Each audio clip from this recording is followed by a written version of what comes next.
Satukan keinginanmu, jangan dengarkan dengan telingamu, dengarkan dengan pikiranmu, dan menunggu semua hal.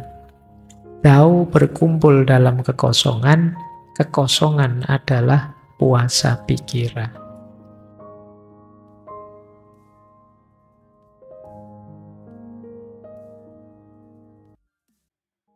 Assalamualaikum warahmatullahi wabarakatuh. Jadi ini pelajarannya agak dalam. Yang pertama, fokuskan keinginanmu. Kamu ingin apa? Di antara kelemahan kita hari ini, itu pikiran kita tidak karu-karuan bercabang-cabang. Ini yang membuat kadang-kadang kita kebingungan sendiri, apalagi hari ini ada banyak banjir informasi masuk ke kepala kita. Jadi fokus ya ke satu titik, keinginanmu itu apa. Setelah itu pahami. Cuma jangan sekedar mendengarkan dengan telinga. Itu berarti memahami di level materi apa saja yang masuk. Kalau pakai telinga itu kan ya suara saja yang masuk. Recorder pun bisa mendengarkan, kemudian dia merekam. Kalau bisa ya ke level pikiran. Tidak sekedar mendengarkan terus kita terpengaruh. Kalau bisa ya difikirkan, dipahami. Tapi pikiran pun masih kurang dalam. Kalau bisa ya dengan kimu. Ki itu daya vital hidup. Jadi kadang orang menerjemahkannya jiwa atau spirit. Pahami dengan jiwamu, tapi jiwa yang kosong, yang kamu buka. Nanti ada penjelasan detailnya. Jadi biarkan apa saja masuk secara alami, kemudian kamu ikuti ritmenya. Ini nanti sebenarnya maunya Konfusius apa? Kamu masuklah ke sana, mengalirlah bersama mereka, sebarkan vibrasi kebaikanmu. Di situ mereka pelan-pelan akan bisa berubah. Jadi mengikuti aliran hidup secara alami tadi. Jangan memaksakan kehendak, memaksakan keinginan, nabrak yang selama ini berjalan secara frontal, karena akan melahirkan kekacauan-kekacauan yang baru. Jadilah orang yang terbuka, mengikuti yang sedang terjadi, meskipun kemudian kita melakukan yang kita yakini baik, yang kita yakini benar, yang itu mungkin bisa berpengaruh ke sekeliling kita. Ini konteks yang disebut puasa pikiran. Biasanya kita itu memaksakan hidup ini dengan ideal-ideal, teori-teori, konsep-konsep yang ada di kepala kita. Kemudian siapapun yang punya konsep yang berbeda dengan kita tabraki semua satu-satu. Dan itu kemudian muncul aneka ragam masalah. Ayo mulai kita latihan puasa pikiran ini. Tadi kan Yan Hui itu digelisahkan oleh, wah ini ada problem ini, saya harus menyelesaikannya, saya harus hendak. Ada banyak problem, tapi kalau kita terdistraksi oleh banyak masalah, malah tidak fokus, kata dia. Maka fokuskan keinginanmu, buka dirimu lebar-lebar, ikuti aliran hidup. Jadi kosongkan pikiranmu, apa saja bisa masuk, kamu ikuti, dan pada akhirnya engkau akan mempengaruhi. Makanya puasa pikiran itu, kalau nanti kita detailkan ya. Puasa pikiran itu apa? Yang pertama, melepaskan ego dan keinginan. Jadi jangan terlalu terikat dengan pendapat pribadi, ambisi atau keinginan-keinginan kita. Pertama-tama tetap kita harus belajar latihan mengikuti situasi yang ada. Ini latihan melepas ego ini kelihatannya simpel, tapi rasanya ya perlu latihan panjang. Kepala kita ini sudah terbentuk, terpola macam-macam sesuai latar belakang kita. Mengubahnya sulit. Kemarin kita ada sesi mindset.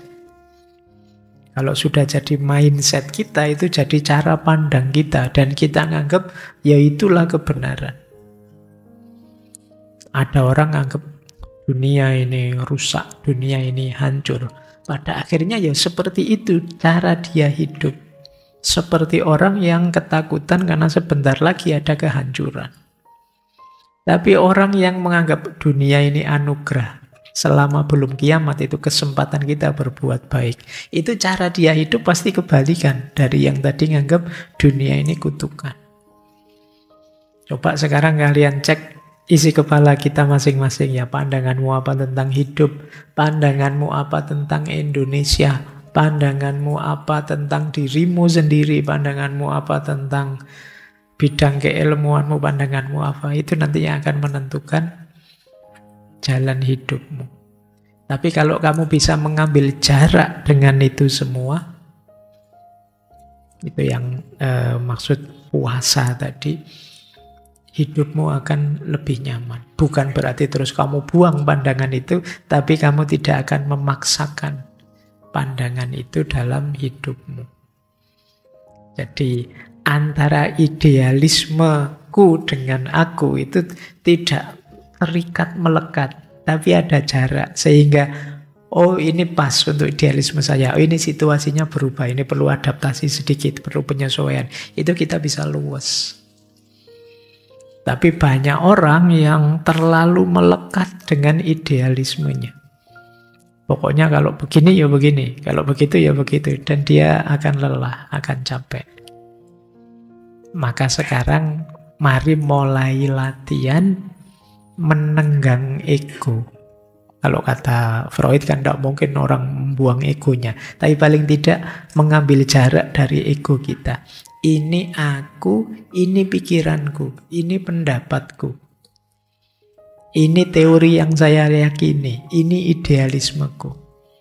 Sehingga kapan-kapan ada orang ngeritik kita, ada situasi yang tidak cocok, itu yo kita mudah mengadaptasinya. Tapi kalau kita terlalu melekat dengan idealisme kita, ini yang membuat kita sering drop, sering kaget, sering depresi. Karena situasinya tidak terbayangkan. Jadi ayo mulai kita mengamati diri kita. Idealisme apa sih yang saya miliki selama ini? Bagaimana cara saya memandang hidup hari ini? Serba tugas, kewajiban, apa tuntutan ini, tuntutan itu, atau serba santai, mencari senang, mencari kenikmatan atau apa? Ini nanti menentukan bahagia atau tidaknya kita. Jadi pertama, jadi puasa pikiran itu kemampuan kita menenggang, melepaskan ego dan keinginan. Yang kedua, mampu membiarkan apapun datang dan pergi.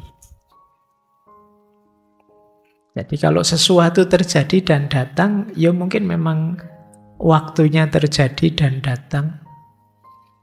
Kalau memang harus diperbaiki, yuk ayo diperbaiki tanpa harus memaksakan, tanpa harus menolak, menyangkal. Kita jalani sambil mengalir. Pak, saya gagal, Pak. Yo bangkit lagi. Kan gitu saja. Pak, saya lapar, Pak. Yo makan. Saya lelah sekali hidup, Pak. Yo istirahat. Kan sesimpel itu, mengalir itu. Tapi kita kadang-kadang tidak bisa begitu. Kenapa? Idealisme kita. Cita-cita kita. Keinginan kita memaksakan agar hidup itu berjalan sesuai corak yang kita bayangkan. Terus kita kelelahan, terus kita stres.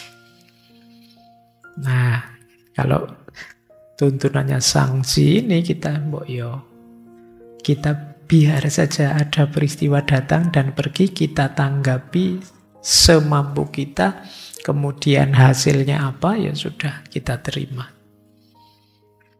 wajar saja kok hidup itu. Apapun yang terjadi, tidak ada yang tidak wajar. Semuanya wajar saja terjadi. Nah ini rumus kedua. Jadi biarkan segala sesuatu mengalir secara alami.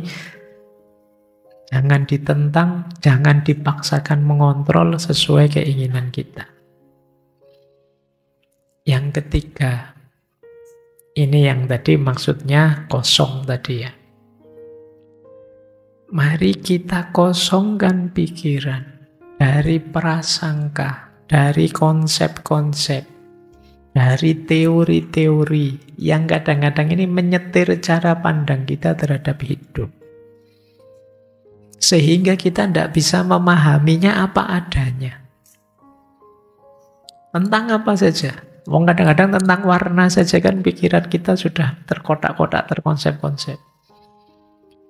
Kalau warna merah artinya apa? Ya kan, ada yang terbayang bendera merah putih. Merah berani Pak. Ada yang terbayang lampu lalu lintas. Merah berhenti Pak. Ada yang terbayang partai. Merah itu apa Pak? Merah ya merah. Kan gitu aja. Tapi mindsetmu, konsep yang ada di kepalamu. Hitam itu Pak, berduka. Nah, jadi saya pakai baju hitam ini. Wah, Pak Faiz sedang berduka. Hitam ya hitam saja sih. Tapi ada konsep kamu berduka. Mungkin ada konsep hitam itu kegelapan.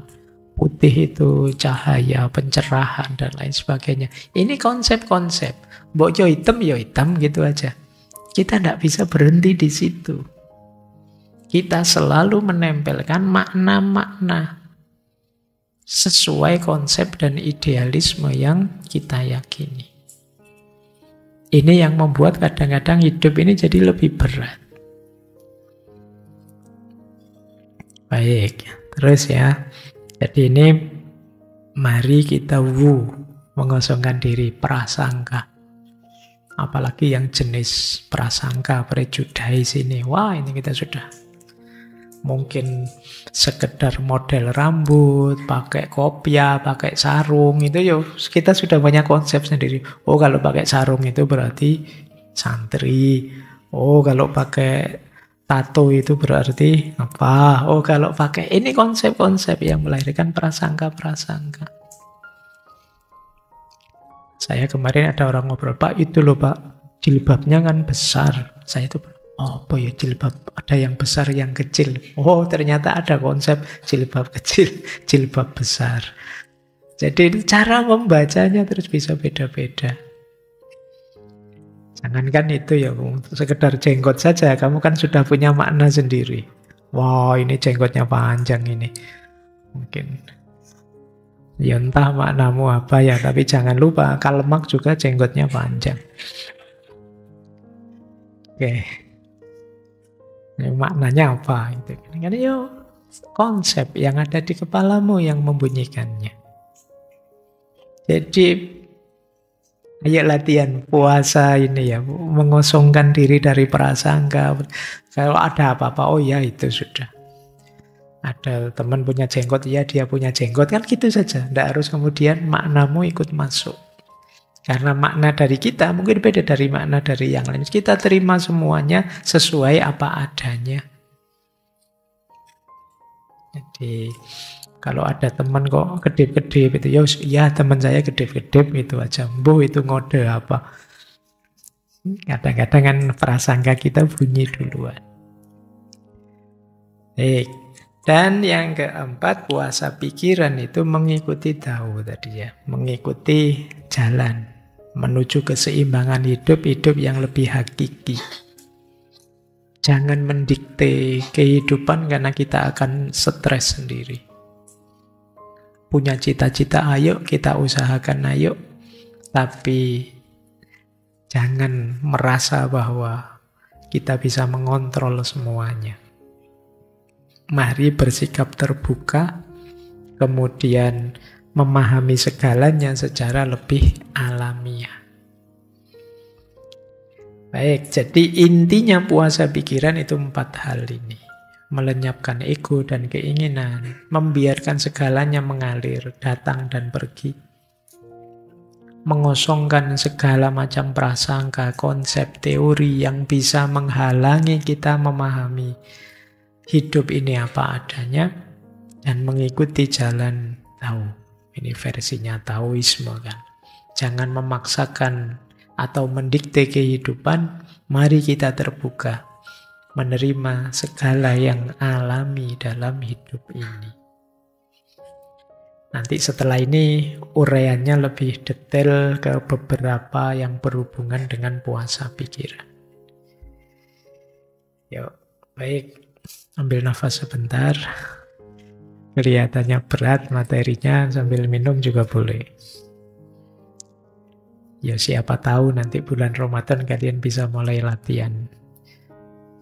Karena di antara riyadhah yang agak berat itu memang ketika kita harus melawan diri kita sendiri. Ini sudah di banyak kitab disebutkan, bahkan di hadisnya Nabi itu ya, perang melawan diri kita ini lebih dahsyat daripada perang Badar. Perspektif kita, konsep-konsep kita, prasangka-prasangka, teori-teori di kepala kita, itu sering jadi dasar kita untuk memahami hidup. Itu pun secara kaku, tidak luas. Makanya diajarkan wuwe tadi, mengalir. Mengosongkan diri dan mengalir mengikuti ritmenya Allah. Menurut beliau, seorang bayi mengamati segala sesuatu di sekelilingnya tanpa berkedip. Karena matanya tidak terfokus pada objek tertentu. Ia berjalan tanpa tahu berjalan kemana dan berhenti tanpa tahu apa sebenarnya yang dia lakukan. Dia menyatukan diri dan mengalir dengan lingkungan sekelilingnya. Itulah prinsip kesehatan mental. Jadi kalau ingin contoh tegas gimana sih Pak hidup yang kosong seperti puasa pikiran tadi, Sangsi mencontohkan bayi. Bayi itu melihat dunia apa adanya. Bayi tidak pernah menganalisis dalam-dalam pakai teori macam-macam. Ada apa saja ya, dia nikmati. Kamu kasih warna merah apa warna hitam, ya tetap akan dia raih, dia pakai main-main, dia nikmati. Dan bayi kan lebih spontan, lebih alami. Kalau tidak nyaman dia akan nangis, kalau senang dia akan ketawa. Tidak pernah pura-pura ketawa, tidak pernah acting nangis, apa adanya keluar spontan dari dirinya. Kalau kalian hari ini kan masih banyak pencitraan, masih banyak pura-pura, isinya apa, keluarnya apa, itu yang terus ketika hasilnya tidak sesuai yang diharapkan terus kalian kecewa. Kalau bayi tidak mikir ke sana.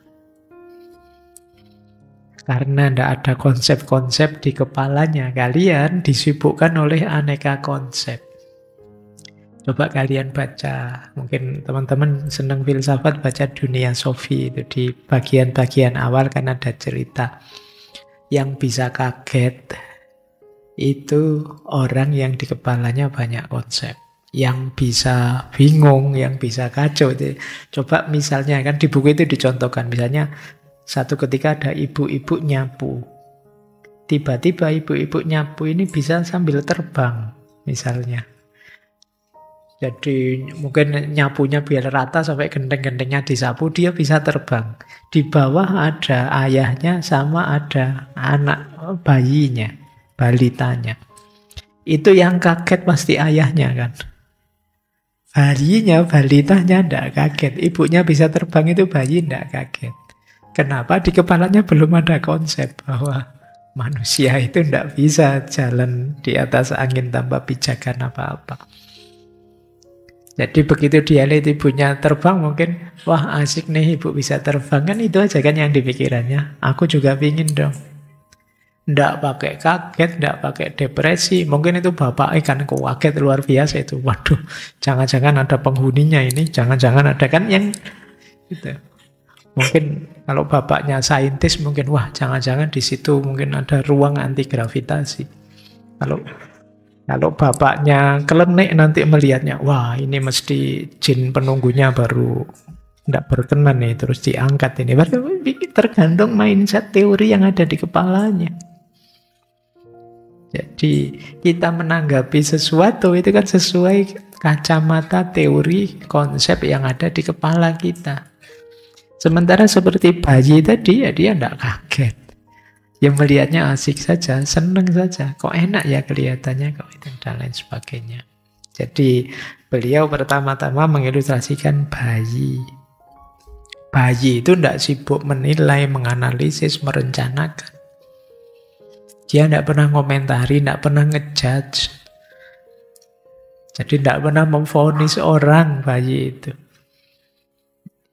Jadi kalau ada orang kok dia tidak nyaman, ya dia nangis saja. Tapi tidak pakai dia nuduh-nuduh.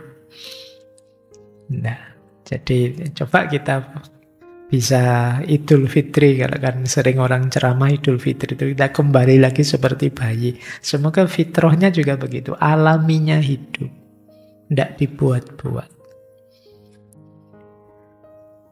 Nah, jadi ini ilustrasi pertama.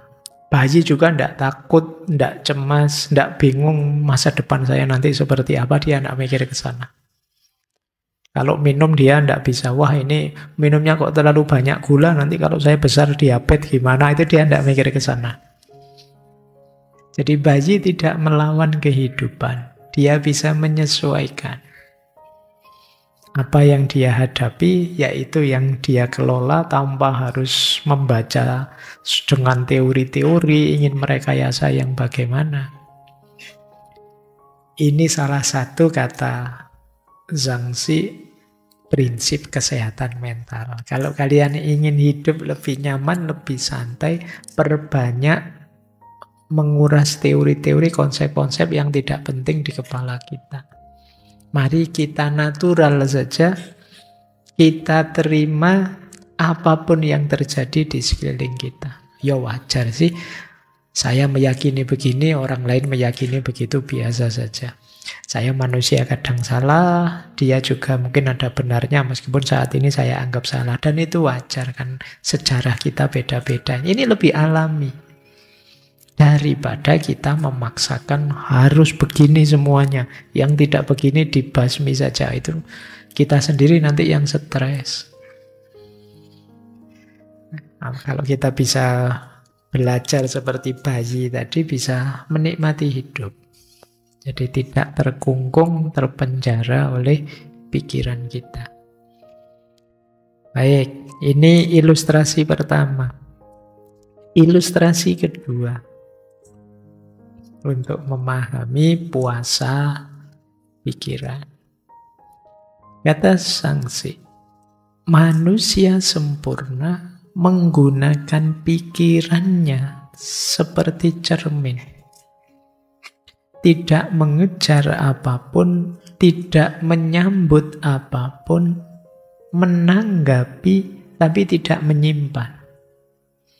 Nah, sekarang diibaratkan cermin. Jadi cermin itu, pikiran itu ibarat cermin. Cermin itu apa saja yang kita letakkan di depannya, itu kan dia raih. Jadi apa adanya, tanpa mengubah, juga tidak disimpan di situ. Kalau barangnya kita geser, ya dia sudah tidak ada lagi di situ. Itu kan cermin. Jadi kalau kita bisa memposisikan pikiran kita, pikiran itu berarti termasuk hati kita, seperti cermin, itulah nanti yang disebut puasa pikiran. Jadi cermin itu kalian letakkan gambar apa saja, benda apa saja di depannya, ya masuk sih. Oh ya wong waras, wong sadar. Pikiran juga begitu, ada apa saja, peristiwa apa saja, ya masuk. Kita yang ngerti, ada berita ya kita pahami, apa saja masuk. Tapi tidak disimpan di situ. Bayangkan kalau ada gambar lemari, terus lemarinya ada dalam cermin. Nanti ada gambar buku-bukunya masuk dalam, kan tidak begitu. Cermin itu ya kalau sudah lewat ya sudah, tidak ada di situ lagi. Jadi kalau kita bisa seperti ini, beban pikiran kita lebih ringan. Yang sering terjadi kita itu menyimpan.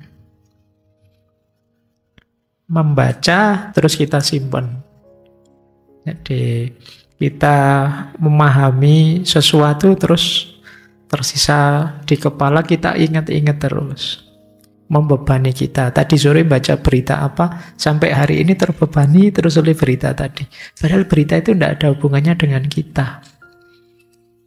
Tidak ada kaitannya dengan hidup kita. Ya tapi teringat terus. Kok bisa ya artis favoritku kok ya mau cerai itu kok ya mbok ya jangan. Mbok ya kita pikiran kita melu mikir. Padahal dia tidak mikir yang bersangkutan. Kita yang kepikiran. Kenapa? Kita seperti cermin yang setelah gambarnya masuk, tidak keluar lagi. Maka kalau bisa ya kita seperti cermin beneran. Ya masuk sih, ya kita waras, kita sehat, ya kita baca, ya paham. Tapi setelah itu lupakan. Setelah itu biarkan lewat. Dan cermin itu gambarnya apa, ya munculnya begitu. Tidak diubah, tidak cara membacanya persis seperti barangnya. Tidak dikomentari, tidak dikacaukan, enggak, yes begitu. Kalau hitam ya hitam, kalau merah ya merah. Cermin itu kan tidak bisa terus ngejudge, memvonis itu. Wah ini gambar sesat ini. Wah ini tidak begitu. Ya adanya itu ya tampilnya itu. Jadi, oh iya ada orang pikirannya begini, selesai. Tanpa dinilai. Oh iya ada peristiwa begitu, titik. Sudah. Ini lebih ringan untuk pikiran kita. Jadi, masuk, kita pahami, tidak mempengaruhi kita, juga kita tidak mengubah apa-apa, biarkan dia. Kalau dia mau datang, datang saja, mau pergi, silakan pergi.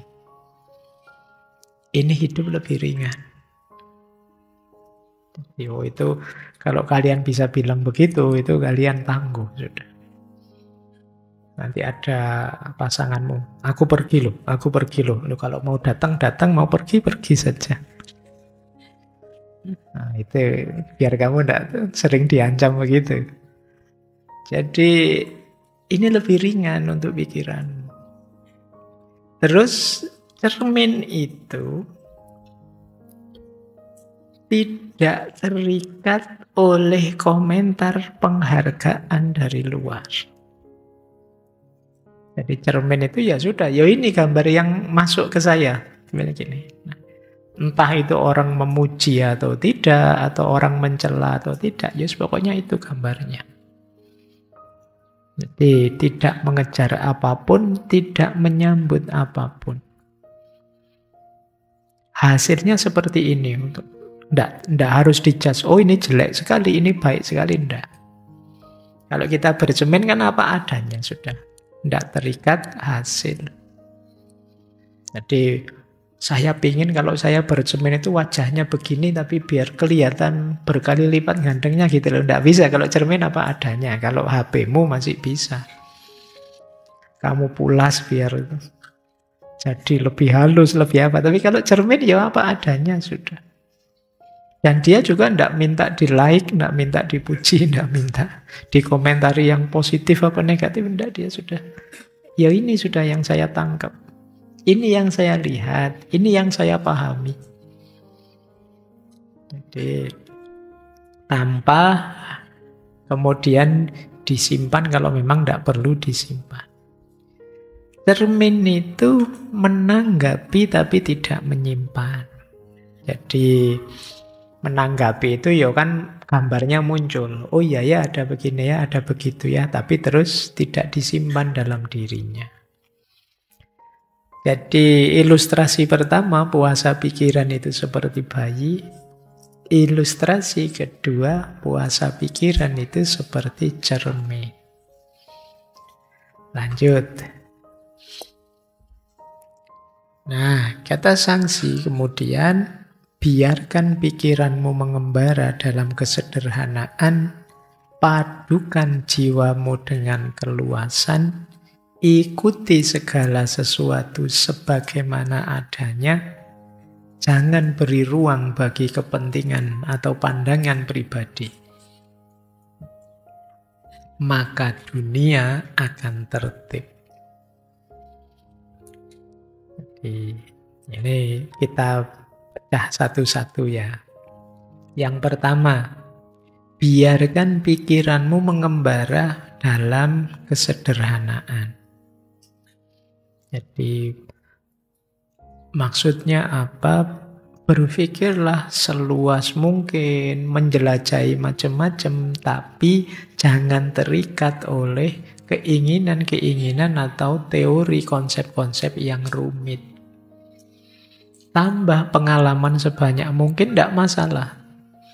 Baca buku sebanyak mungkin, belajar sebanyak mungkin, tidak masalah, tapi tidak harus kemudian ambisius. Apalagi kemudian terpatok pada pikiran-pikiran idealisme kita sendiri yang rumit. Kadang-kadang kan kita begitu. Pak, saya setelah belajar filsafat lama, saya putuskan saya seorang eksistensialis misalnya.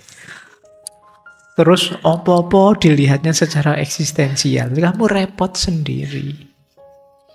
Nanti ngangkring, wah sekarang makan di angkringan tidak apa-apa, tapi ini angkringan eksistensial. Wah, nanti ada apa-apa, ini eksistensial itu ya kamu ribet sendiri karena kamu terlanjur tadi bikin rumit bahwa saya ini, saya itu. Itu sama kalian kan sama teman-temanmu sudah terlanjur memperkenalkan diri, saya itu meskipun kayak gini gayanya, tapi saya soleh loh. Wah itu. Ayo kamu pontang-panting sendiri itu nanti mau katanya anak soleh ini sudah mau asar zuhur belum. Oh iya ya maaf lupa. Jadi kamu ribet sendiri. Salahmu sendiri kamu mengkategori dirimu dengan satu konsep tadi. Jadi meluaslah seluas-luasnya tanpa harus bikin rumit dirimu sendiri. Biar hidupmu lebih nyaman. Padukan jiwamu dengan keluasan. Jadi mari kita sadari sepinter apapun kita, sepandai apapun kita, masih banyak hal yang belum kita paham. Mari kita jangan egois, mari kita merasakan diri kita sebagai bagian dari satu sistem besar.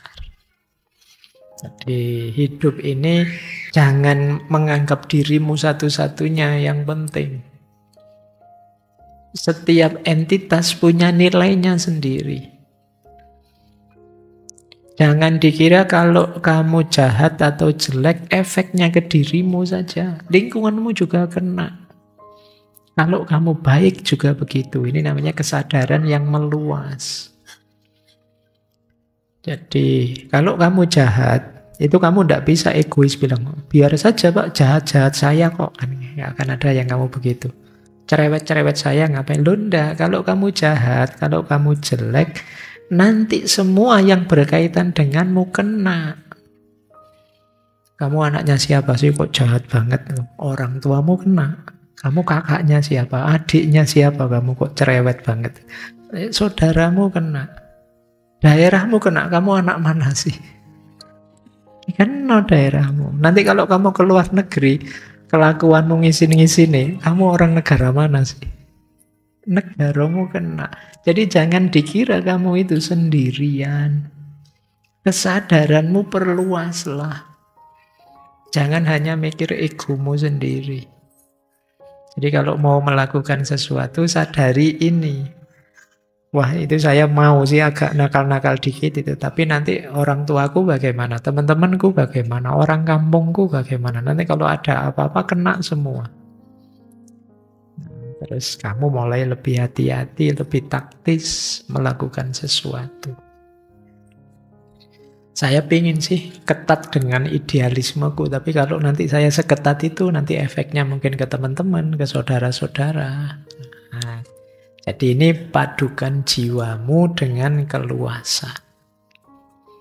Kemudian ikuti segala sesuatu sebagaimana adanya.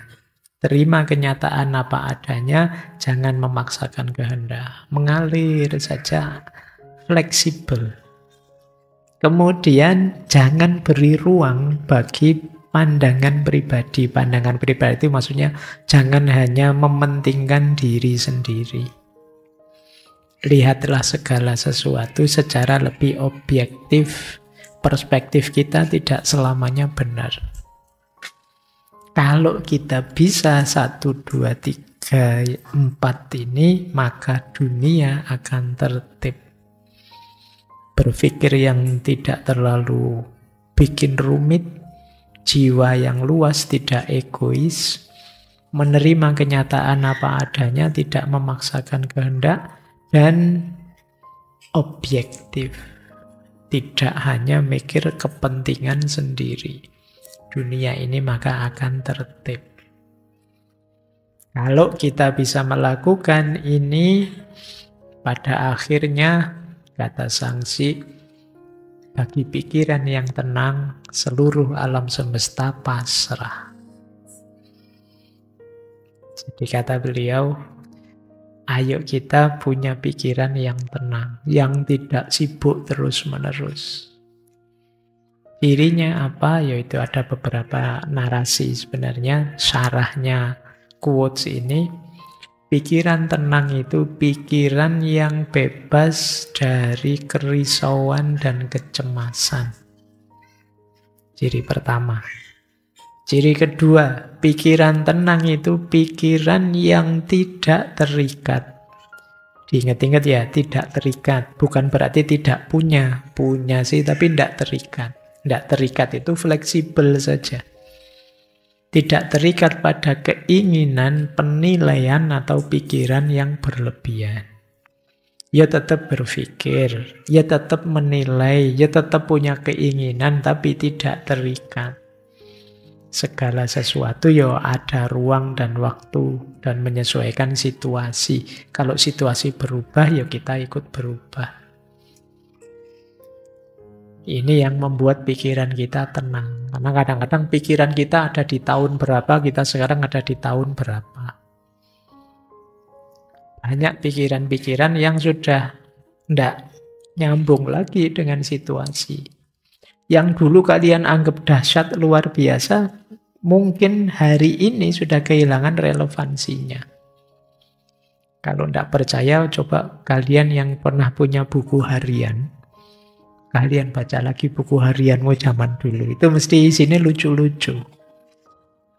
Aduh, saya kok gini ya dulu nulisnya, kok malu saya. Loh, padahal dulu nulisnya sambil nangis-nangis itu. Sekarang kamu membacanya malu. Kenapa? Ya situasi berubah.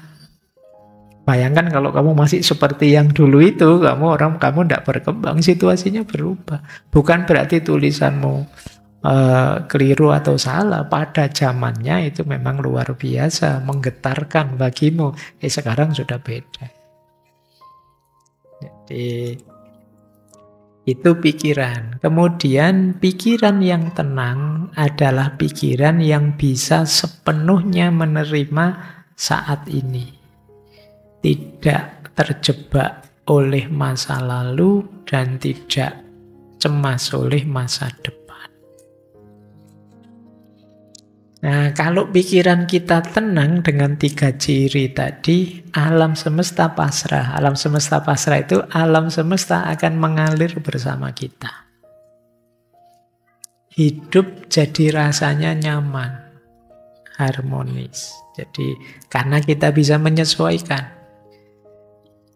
Kita bayangkan ya, kalau kita punya teman yang kita bisa menyesuaikan.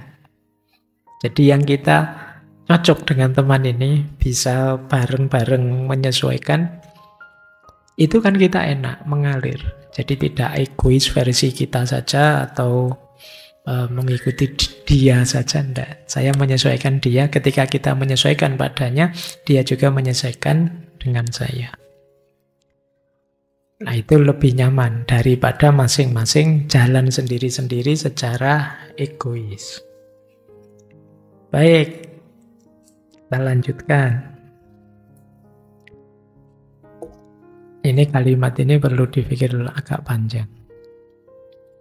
Hidupmu ada batasnya. Tapi pengetahuan tidak ada batasnya. Kalau engkau menggunakan apa yang terbatas untuk mengejar apa yang tidak terbatas, hidupmu dalam bahaya. Ini berhubungan dengan diri kita yang kadang ambisius. Pingin ngerti segalanya. Pingin bisa apa saja. Pak, ini rasanya kok sekarang penting, Pak. Saya pingin bisa itu, dikejar. Pak, ini kan dikejar. Jadi pingin tahu semuanya, pingin ngerti segalanya. Dan kita merasa tidak pernah cukup. Pokoknya harus semuanya diraih. Ini yang kadang kita menyebutnya ambisius. Kata Zhangxi, kalau hidup kita yang terbatas, kita gunakan untuk mengejar yang terbatas, wah, hidup kita terancam bahaya ini. Maksudnya kita tidak akan bisa bahagia. Hidup kita itu waktu kita terbatas, energi kita terbatas, umur kita terbatas. Sementara pengetahuan tidak memiliki batas. Jadi, kalau kita ambisius, ingin bisa segalanya, mengerti segalanya, ya siap-siap hidup kita akan terancam tidak bahagia. Bukan berarti kemudian, kalau begitu berarti saya tidak usah banyak belajar. Itu kadang-kadang kita kalau ada narasi begini kita memahaminya ekstrim begitu. Tidak begitu. Jadi tidak salah sih kita mencari ilmu, nambah wawasan, tapi jangan kehilangan keseimbangan hidup. Jadi hidup ini multidimensi, pengetahuan salah satunya. Kalau hanya pengetahuan ingin kita kumpulkan terus, kapan kita menjalankannya? Kapan kita menemukan kemuliaan hidup dengan menghidupkan ilmu? Kalau ambisi kita hanya mengumpulkan.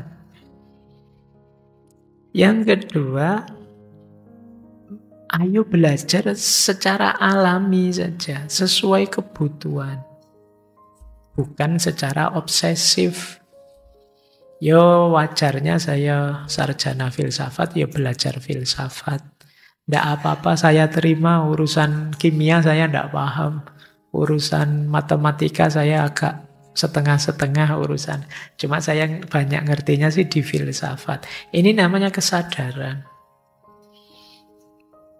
Jadi kesadaran tentang keterbatasan hidup. Bahwa kita ini tidak tak terbatas. Ini yang kalau menurut Imam Ghazali kan istilahnya pengetahuan itu harus pas saja tengah-tengah.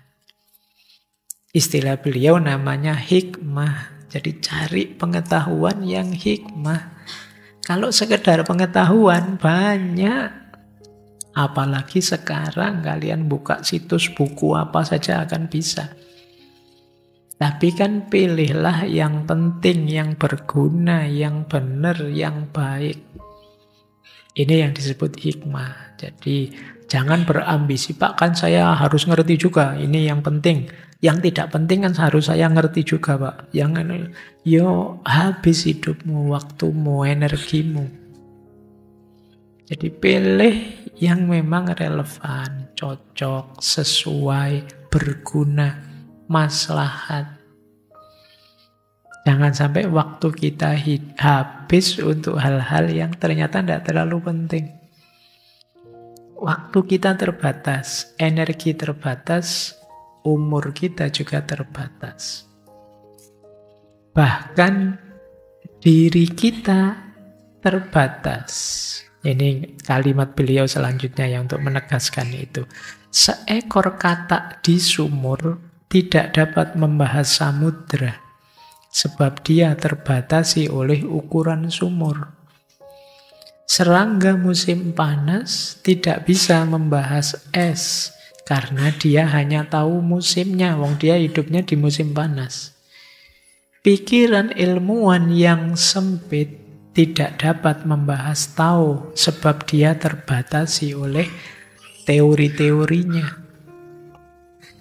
Sekarang engkau telah keluar dari lembahmu dan melihat lautan luas. Engkau mengenal kelemahanmu, sekarang saatnya membahas prinsip-prinsip besar bersamamu. Jadi maksudnya apa? Mari kita sadari batas kita. Kemudian kalau sudah itu, ya kita lebih terbuka untuk memperluas batas kita pelan-pelan, tidak masalah. Tapi tetap kita sadari kita itu ada batas. Pemahaman kita itu kan terbatasi oleh pengalaman kita, pengetahuan kita. Tidak usah kaget misalnya di YouTube, Pak, yo kalau tokoh ini kok bilangnya begini, tokoh itu bilangnya begitu. Masing-masing tokoh ini menjelaskan sesuai pengalaman mereka, sesuai guru yang mereka percaya, sesuai buku yang mereka baca. Yang lain mungkin punya pengalaman yang berbeda, guru yang berbeda, buku yang berbeda, dan itu alami saja.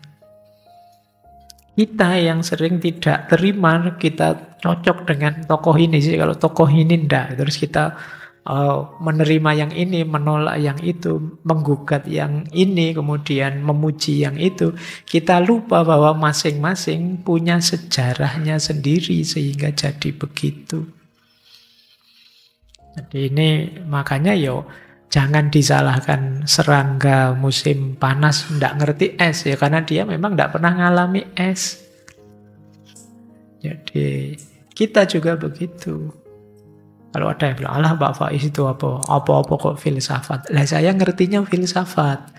Nanti kalau disuruh pakai sudut pandang kimia malah kacau.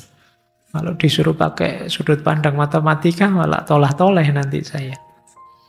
Jadi memang ngertinya saya filsafat. Jadi wajar saja. Nanti orang lain punya perspektif berbeda. Jadi yang penting apa? Kita sadari keterbatasan kita, kemudian kita terbuka. Terbuka itu ini loh Pak, sampean kan ngertinya filsafat. Kalau dari sisi ilmu psikologi itu begini loh Pak. Oh kalau dari sisi ilmu biologi itu begini loh Pak. Ini kita terbuka menerima masukan. Jadi ini sikap mental ideal menghadapi pengetahuan tadi. Karena isinya pengetahuan itu kan bagian yang nanti kita puasai tadi. Kita cari yang penting, yang berguna, biar waktu kita tidak habis. Kita sadari keterbatasan kita, kemudian kita terbuka untuk mendapatkan masukan-masukan. Kita lanjutkan. Nah, ini juga untuk menyadarkan kita. Manusia menghargai apa yang ada dalam lingkup pengetahuan mereka. Namun mereka tidak menyadari betapa bergantungnya mereka pada apa yang ada di luar lingkup tersebut. Ya, dalam hidup ini kadang-kadang kita menganggap yang penting itu hanya yang kita ketahui saja. Padahal hidup ini kompleks dan banyak hal yang tidak kita ketahui, itu juga pengaruhnya besar untuk hidup kita. Ini kadang-kadang yang manusia itu mengabaikan apa yang di luar jangkauannya. Seolah-olah yang di luar jangkauannya itu tidak penting. Ngaji ini misalnya, kalau teman-teman saya suruh coba sebutkan 5 hal yang paling penting dalam ngaji ini. Itu mungkin sampai nyebut filsafatnya, sayanya, takmirnya, mungkin jamaahnya. Kalian lupa misalnya tukang yang bangun masjid ini. Itu kan ya penting juga, kalau tidak ada tukangnya masjidnya tidak ada. Listriknya itu mungkin kalian lupakan. Pabrik laptop kalian lupakan. Kalau tidak ada pabrik laptop, tidak ada laptop ini. Laptopnya tidak ada, ngajinya tidak maksimal. Kalian dengarkan suara saya saja, ngantukmu double. Tidak ada slide-nya. Lah itu kalian anggap tidak penting, tapi ini penting. Lalu kadang-kadang kalian tidak nganggap. Kadang-kadang kalian kan ngamuk, misalnya ada supir-supir truk yang muat apa itu kok ya-yaan ya. Ini kalian merasa tidak butuh sama sekali dengan itu. Padahal mungkin dialah yang ngangkuti sembako yang tiap hari kalian makan. Dialah nanti yang bawa LPG dan lain sebagainya. Yang kalian pakai tiap hari, yang kalian ngantri. Baru ketika sekarang harus ngantri, kalian baru sadar ternyata penting ya truknya LPG itu, kamu harus nungguin. Kemarin tidak kamu anggap sama sekali.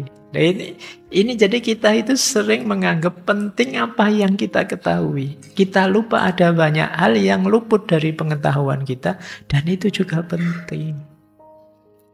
Maka jangan dikira hal penting itu hanya yang kalian anggap penting saja. Ada banyak hal lain yang luput dari jangkauanmu, yang kadang kau anggap tidak penting. Itu kuasanya Tuhan ya, itu justru dari situ hidup ini bisa tetap berjalan. Tanpa itu semua sekompleks itu, dunia ini tidak seperti ini. Bayangkan kalau dunia ini berputar sejauh yang kita tahu dan kita anggap penting saja, itu mesti kacau sudah. Untungnya meskipun tidak muncul sama sekali di kepala kita, tetap berjalan juga. Jadi tidak pernah terbayangkan oleh kita, padahal itu penting, dan itu tetap juga berjalan. Sampai termasuk mungkin binatang-binatang paling kecil, atau yang itu mungkin secara tidak langsung ada efeknya. Ya, bahkan termasuk binatang-binatang pengurai yang ada di kamar mandimu, itu kan kamu tidak pernah jadi hitunganmu. Bayangkan kalau dia tidak berfungsi, wow itu WC-mu tidak ada 1 bulan penuh, itu kan ya mengacaukan ritme hidupmu. Tapi selama ini itu tidak jadi bahan pertimbanganmu. Jadi mari kita sadari ini. Jadi manusia menghargai apa yang ada dalam lingkup pengetahuan mereka, namun tidak menyadari betapa bergantungnya mereka pada apa yang di luar lingkup tersebut.